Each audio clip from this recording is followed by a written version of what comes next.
of the best tools that I have that I use every day is wire strippers. These things are awesome. So what you can do is these actually have a bunch of different uses. You can cut the wires with them, and then the other thing you can do, the best part about these is they strip everything. And then they actually have these holes in them.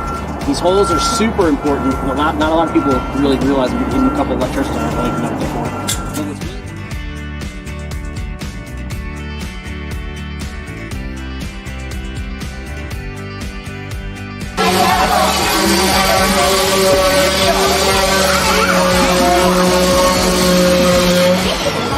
So after you're done building something, or even before, when you cut all your pieces out, you sand everything down really, really clean, so you can put stain and varnish.